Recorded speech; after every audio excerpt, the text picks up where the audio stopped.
नमस्कार मंडळी, आज आपण कारल्यापासून अशी रेसिपी बनवणार आहे जे कारले म्हटल्यावर नाक मुरडतात ते सुद्धा ही रेसिपी अगदी आवडीने आणि मागून मागून खातील।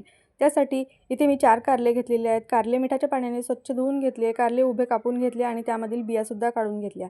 कारले मी छोट्या छोट्या फोडीमध्ये कट करून घेतले आणि ह्या फोडी मिक्सरच्या भांड्यामध्ये टाकून जाडसर असे मिक्सरला पाणी न टाकता फिरवून घेतले। तयार करून घेतलेला हा कारल्याचा ठेचा एखाद्या प्लेटमध्ये काढून घ्यायचा आहे आणि सोबतच मी कढई ठेवून घेतलेली आहे। कढईमध्ये थोडंसं तेल टाकून घ्यायचं आहे। आता इथे मी 4 हिरव्या मिरच्या घेतलेल्या आहेत। हिरव्या मिरच्यांना एकाचे 2 तुकडे करून इथं मी भाजून घेत आहे।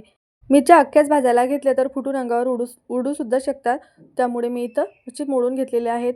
थोड्याशा लसणाच्या पाकळ्या घेतलेल्या आहेत। तिखट तुम्ही तुमच्या आवडीनुसार इथं कमी जास्त करू शकता। शेंगदाणे घेतलेले आहेत, शेंगदाणे सुद्धा तेलामध्ये छान असे भाजून घ्यायचे आहे। त्यानंतर अर्धा चमचा जिरे यामध्ये टाकून घ्यायचे आहे आणि सगळे साहित्य छान असे परतून घ्यायचे आहे। थोडेसे तीळ टाकून घेतलेले आहेत आणि सगळ्यात शेवटी यामध्ये आपल्याला खोबरं टाकून घ्यायचं आहे आणि गॅसची फ्लेम बंद करून घ्यायची आहे।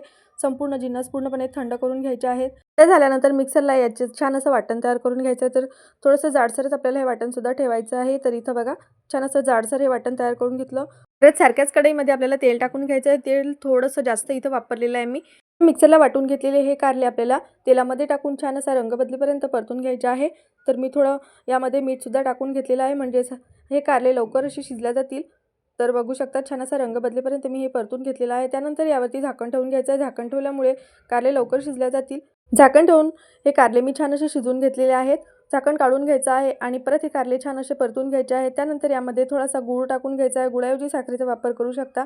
तयार करून घेतलेलं वाटण सुद्धा आपल्याला यामध्ये टाकून घ्यायचं आहे आणि या कारले शिजण्यासाठी आपण थोड्याशा मिठाचा वापर केला होता। परत आपल्याला यामध्ये थोडंसं मीठ टाकून घ्यायचं आहे, कारण आपण शेंगदाणे, खोबरं आणि तिळाचं वाटण यामध्ये टाकून घेतलं, त्यामुळे परत मी यामध्ये थोडंसं मीठ टाकून घेतलं। सगळ्यात शेवटी यामध्ये अर्धा लिंबाचा रस आणि बारीक चिरलेली कोथिंबीर टाकून घेतलेली आहे। परत हे छान असं मिक्स करून घ्यायचं आहे आणि छान असं परतून घेतलेलं आहे। गॅसची फ्लेम बंद करून घ्यायची।